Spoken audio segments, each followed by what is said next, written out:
So right now, Indiana is currently 10-0. They play Ohio State on the road in Columbus next week. That game is going to determine if they make it to the Big Ten title game or not.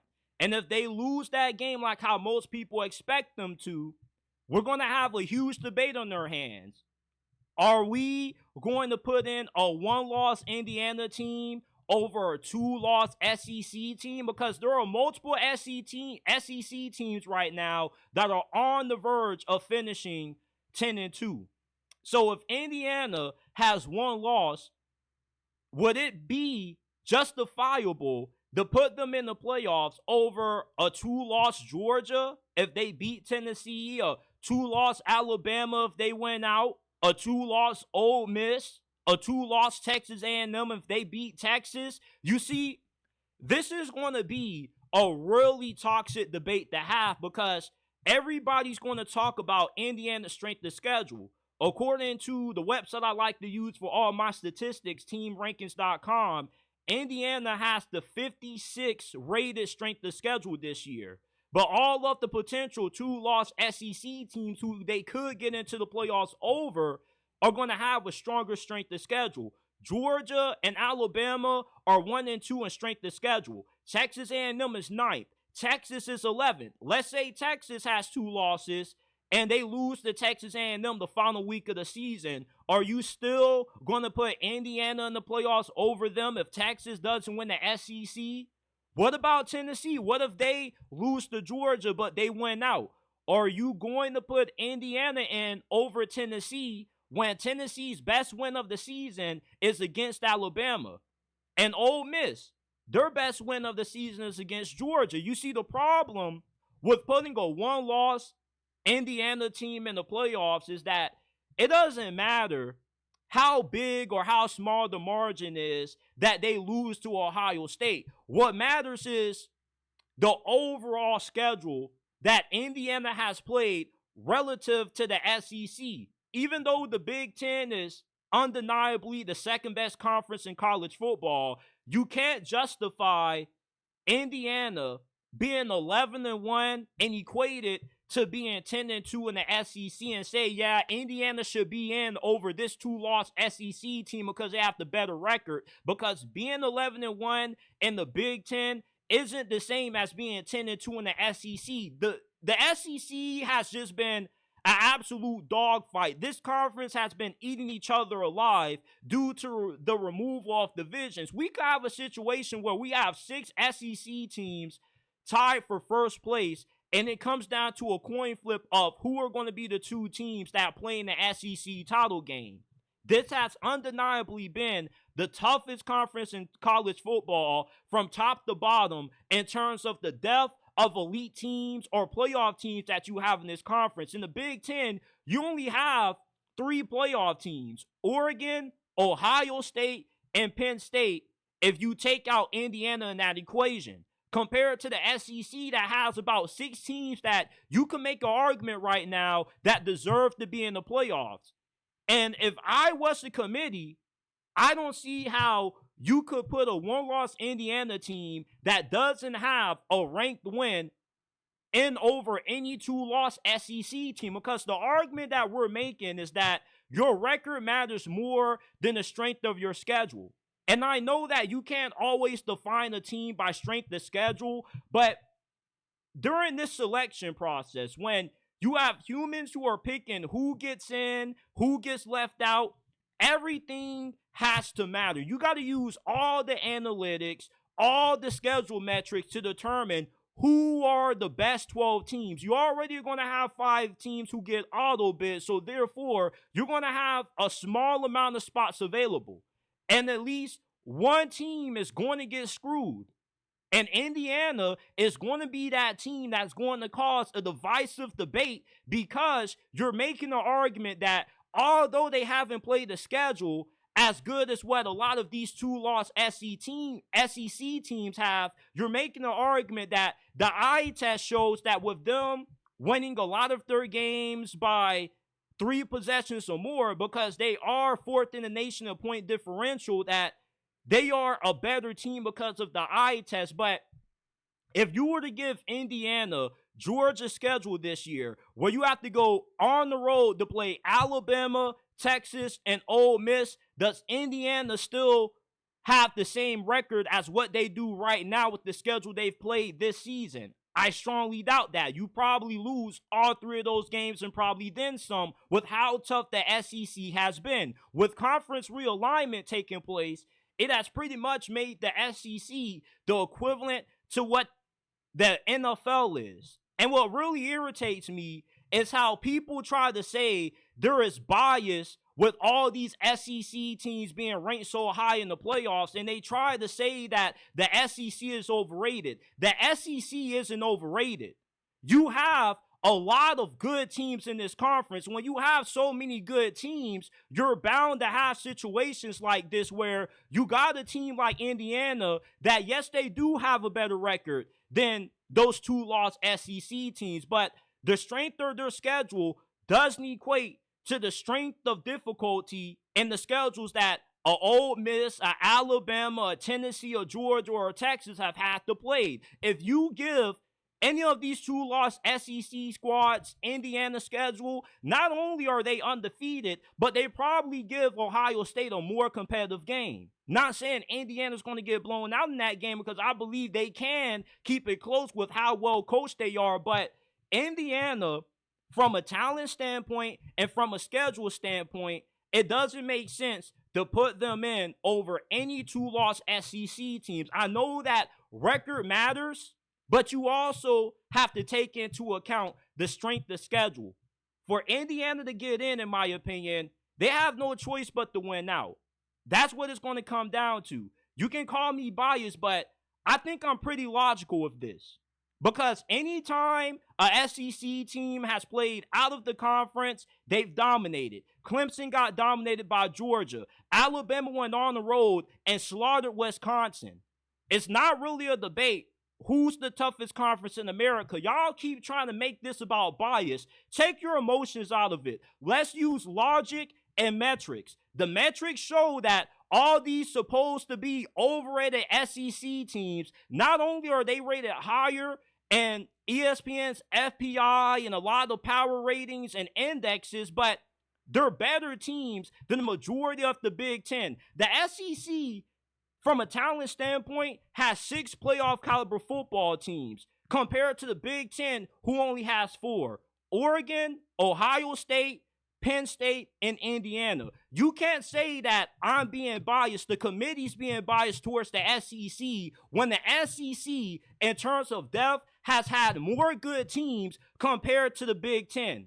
You mean to tell me that you think Wisconsin, Iowa, Washington, USC, or even Michigan would be able to beat Texas A&M or Tennessee? When we saw Texas go on the road and beat Michigan, they slaughtered them. It wasn't close. Indiana only beat them by less than a touchdown. So we got to stop trying to say that the SEC is overrated when the strength of this conference is just unbelievably tough. If you were to put the best ACC team in this conference, that being SMU at the moment, or the best team in the Big 12, rather you want to pick Colorado or BYU, they would get 8 alive. And I know a lot of y'all are going to say, JT, we can't do one-if scenarios. Let's be logical about this. They wouldn't have 10 wins. That's a fact. If you put Indiana in the SEC with Alabama's schedule or Georgia's schedule, they wouldn't be in the situation that they're in right now. So if you are the committee, you're telling us that you can play a weak schedule and get in as long as you have a good record. I think that would be unfair, because then you get mad at these SEC schools when they schedule nobody's week 1, but you're not going to give them credit for beating the best teams in their conference. The SEC has a winning record against every Power 4 conference this year. That's not an opinion. That's a fact. Look it up. Remember when Virginia Tech was supposed to be a huge sleeper team in the SEC? Vanderbilt smashed them. Vanderbilt is the equivalent in the SEC to what Indiana is in the Big Ten. If you were to give Vanderbilt Indiana's schedule this year, they will be in the same situation. The fact that Vanderbilt is comparable to the fourth playoff contender in the Big Ten shows you how tough the SEC is. A lot of y'all keep trying to push back against this, but you're not using stats. You're not using metrics. You're going off opinions. I'm going off facts and analytics. You can't tell me that with Indiana's schedule, where their opponents have a win-loss record that is that's on the losing end, deserves to be in the playoffs over a 2-loss SEC team. This is why we should just make this the SEC Big Ten Invitational, because it's hard to gouge these teams on the same level when the schedules are incredibly different in terms of difficulty. What's the point of playing in the toughest conference in college football when you're going to get passed over for a team that is incredibly lower than you in strength of schedule? It doesn't make sense. It doesn't. Y'all keep saying it's wrong and stuff like that, but Indiana smashed teams that were not that good. What about when Georgia went on the road and smashed Texas? Which loss or which win is more impressive? Indiana blowing out Washington, blowing out Nebraska, or Georgia going on the road and being Texas, a top 5 team in college football right now? Y'all keep saying it's not fair, it's wrong, but what team has Indiana beaten this year that's on the same level as any team that they played relative to what's going on in the SEC? Nobody. No team Indiana has played is anywhere as good as what any team that's vying for a playoff spot in the SEC is right now. And that's facts. You keep saying I'm bragging about Alabama beating Wisconsin. I'm not bragging about Alabama beating Wisconsin. I'm using Alabama beating Wisconsin as the example of how dominant the SEC has been as a conference.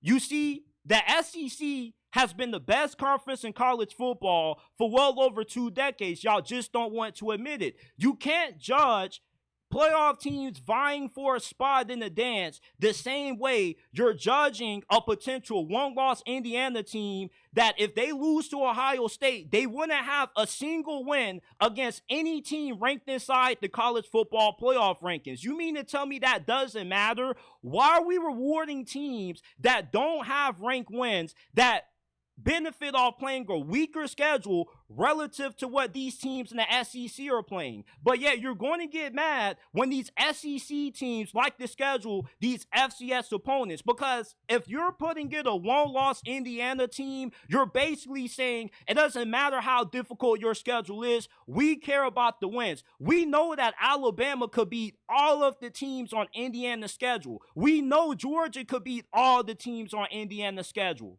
They would be favored by multiple possessions to beat Michigan. We saw Texas slaughter Michigan in Ann Arbor. So the SEC has shown that not only have they been dominant against other P4 conferences, but they also have been the best conference in terms of quality of teams. You're 6 deep when it comes to playoff teams. The Big Ten only has 4 teams right now that are vying for a playoff spot. And you can make the argument that Penn State doesn't deserve to be in the playoffs because what's their best win? They don't have one. When you compare it to Ole Miss, Georgia, Texas, or Alabama, even Texas A&M. I'm just saying, strength of schedule has to matter. And putting it on 1-loss Indiana team over a 2-loss SEC team wouldn't make a lot of sense, because you're saying that we don't care about how tough your schedule is. All we care is how dominant you look against the teams you play, when it's unfair, because most of the teams that Indiana has played against are nowhere as good as the teams a lot of these 2-loss SEC programs have played against. The SEC is a dogfight every single week. If you give Arkansas Indiana's schedule, they probably are in the same situation the Hoosiers are in right now. Not trying to demean Indiana But a lot of y'all keep talking about the worst teams in the SEC. Stop bringing up Florida. Stop bringing up Auburn. Every conference has crappy teams. Northwestern is in the Big Ten. They suck.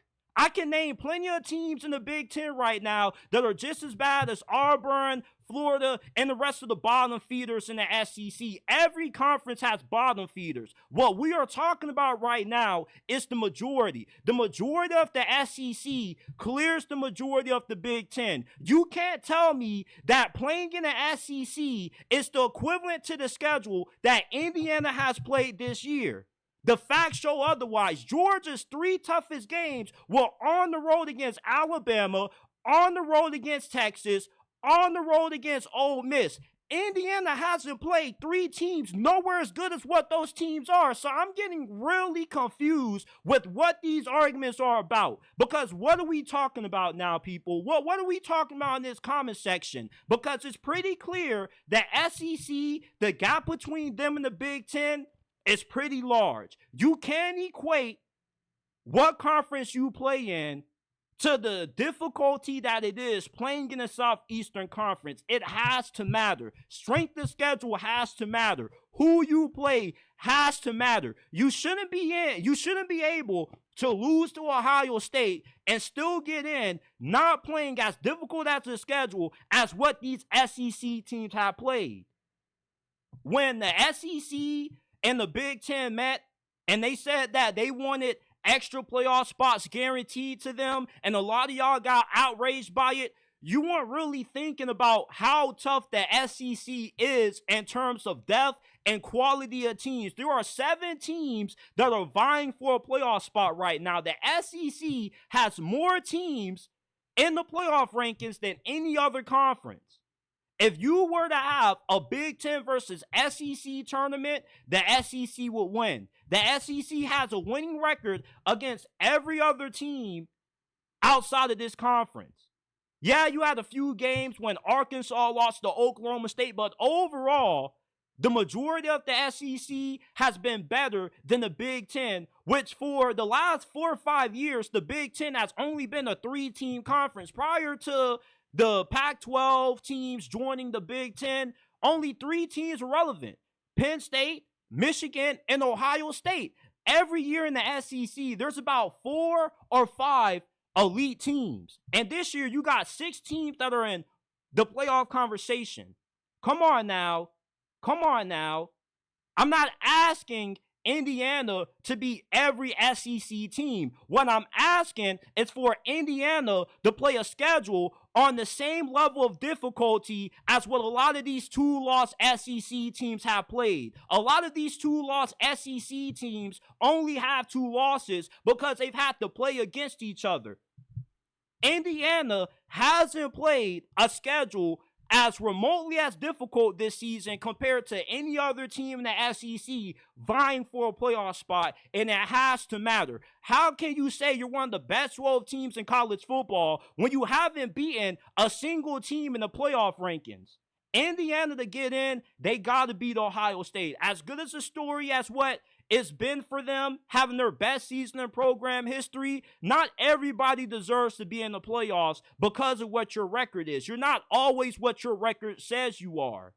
And your strength of schedule has to matter. If you beat Ohio State, you deserve to be in the playoffs, regardless if you lose to Oregon in the Big Ten championship. But if you don't beat Ohio State, you don't deserve to get in because you don't have a single win against any team in the college football playoff rankings. At least Ohio State has beaten Penn State. That's what I'm trying to say.